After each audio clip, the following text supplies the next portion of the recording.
હોય તો પાણી ભરેલું તમને કોઈ બાપા કંઈ પી જાવ તો હેઠું મૂકી દે, હેઠું પડે હેઠે મૂકવાનું કહે ત્યારે પી જાય. કારણ કે ધ્યાન એક્ટિવ જ નથી. પૂજાની અંદર ધ્યાન તમારું એક્ટિવ ન થાય ત્યાં સુધી બધું નકામું છે. એટલે બ્રાહ્મણો છેલ્લે એનું પણ પ્રાયશ્ચિત કરાવી દે. કેટલા રૂપાળું બ્રાહ્મણો છે. આપણે તો સંસ્કૃતિને એટલી બધી જાણવા મળવા આ વિસ્તાર નથી એટલે આપણને ખબર ન પડે, પણ યજમાનનું કલ્યાણ કરવું એ બ્રાહ્મણનો પરમ ધર્મ છે.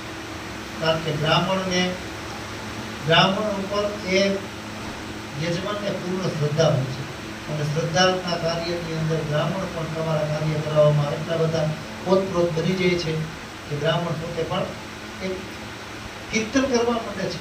જે પણ યજ્ઞ કોઈ પણ સ્વરૂપે ચાલતો હોય, તો પછી મહાદેવનો હોય, વિષ્ણુ પરમાત્માનો હોય કે દેવીનો હોય, કુળદેવીનો હોય, જગદંબાનો કોઈનો પણ કોઈ ત્યારે ગ્રહોની શાંતિ હોય કે જેને કીર્તન કરવાનું એ બ્રાહ્મણ કીર્તન બધું કરવા લાગે છે 5-6 કલાક.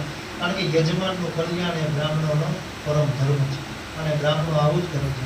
છેલ્લે પૂજામાં ભંગ થયેલો જાણી અને આ મંત્ર જ્યારે બોલવામાં આવે ત્યારે પણ કહેવામાં આવે છે મંત્રહીનમ ક્રિયાહીનમ.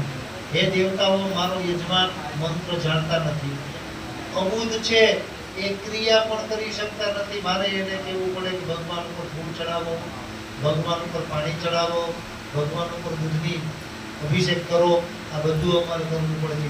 એ ક્રિયા પણ કરી શકતા નથી. તો એને ભક્તિ ક્યાંથી આવડતી હોય? પણ એ ભક્તિના પ્રાધાન્ય બનાવવા માટે થઈ અને તમારા સુધી એના મનના વિચારોની તરંગો છે ને એ મા કુળદેવી તારામાં સ્થાપિત કરવા માટે થઈ અને અમે બ્રાહ્મણો અમારા યજમાનનું કલ્યાણ અર્થે તમને બધું પ્રદાન કરાવીએ છીએ. મા, બ્રાહ્મણ તરીકે મારી તમને રિક્વેસ્ટ છે, માતાજીની પ્રાર્થના છે બ્રાહ્મણ એટલે મંત્રહીનમ ક્રિયાહીનમ ભક્તિહીનમ સુરેશ્વરમ યદ પૂજિત મેયા દેવો પરિપૂર્ણ વસ્તુ. હે પરમાત્મા, મારો અબુધ યજમાન કંઈ જાણતો અને બ્રાહ્મણ પણ કંઈ જાણતા ન હોય. મારા ઘરે બ્રાહ્મણ વિધિ કરાવવા આવે ને, અમારામાં બ્રાહ્મણ કોણ? તો અમારા જમાઈ, મારા જમાઈ છે એમને પૂજા કરાવે. કારણ કે અમારે એને દક્ષિણા આપવી પડે.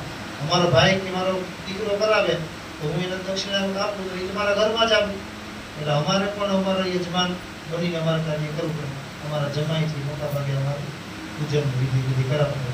પણ એ પૂજન વિધિ થઈ ગયા બાદ યજમાનોના કલ્યાણ અર્થે આ બધી મંત્રો દ્વારા અભિવ્યક્તિ માતાજીને કરે છે અને છતાં પણ પાછા બોલે છે કે જે કંઈ પણ કર્મ કર્યું છે ને યજમાને, હે મા પિતા, હે જગતજનની જગદંબિકા, એ મનથી, ભાવથી, વચનથી, કર્મથી, શારીરિક